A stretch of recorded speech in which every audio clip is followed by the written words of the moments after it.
For as low as 5,000 pesos, pwede nyo nang isama dito yung siyam yung kapamilya o barkada dito sa isang private resort sa Baras Rizal. 10 hours na kayo makakapag-stay dito at ang maganda pa, 6 minutes away lang to sa isang sikat na pasyalan sa Baras, ang Mangantila Cafe. Napakalapit lang nito sa resort, kaya kapag naisipan yung dumayo dito sa Baras, maganda magstay dito sa Buena Villa. Sa mga magkukumute papunta dito, simula LRT Antipolo Station, baba nito may sakayan ng Pililya. Sakay kayo dito at sabihin nyo sa may 7-Eleven Baras Bayan lang kayo. Pagkatapos sakay naman kayo ng tricycle at sabihin nyo sa may Buena Villa lang kayo. Sa may dalang sasakyan, nasa loob ng gate yung parking. Kaya safe yung mga sasakyan nyo dito. Pagpasok nyo naman dito sa resort, ito may malawak na space. At malapit lang din sa pool itong common area, dining table, pati na rin kitchen. Halos kompleto na nga yung mga gamit dito. May appliances na ref, rice cooker, kettle. May basic dining wares at cooking wares na rin kayo magagamit. Pwede rin kayo magluto at ihaw dito. Nandito naman sa side yung malilibangan nyo dito sa resort. May grass dito at pwede kayo maupo dyan para maglaro ng iba't ibang board games. Hindi nga kayo maboboard dito sa dami na malilibangan. Meron pa silang darts. Sa tabi naman nito, nandito yung shower area. Ang syalan ng mga gripo dito kulay ginto. Tapos sa tabi naman, ito yung unang toilet. Next, punta naman tayo dito sa bahay. Nandito yung mga kwarto. At yung kasama sa 5,000, itong room sa baba. Sa loob nito, may smart TV na connected sa Bluetooth speaker. May wifi sila dito kaya pwede kayo manood ng movie o kaya naman magkantahan. Sa dulo naman, nandito yung double deck. Malakas yung aircon nila dito, masarap matulog. At malalambot yung higaan at unan. Pag akyat, nandito naman yung isa pang air condition room. Kapag dalawang kwarto ang i-avail nyo, 10,000 to pag day tour, 11,000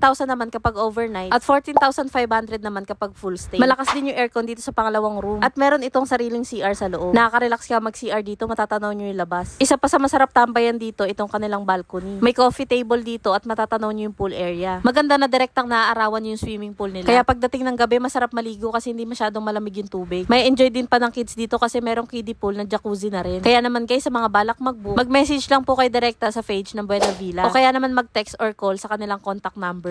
Siya nga pala guys, itong Buena Villa ay pet friendly. Pwede nga isama yung mga 4 babies nyo. Kaya naman guys, mag-book na rin kayo habang may available slot pa. Ito pa nga pala ibang details nila at rates kapag weekdays at weekend. Affordable lang yung rates dito sa Buena Villa kaya book na rin kayo.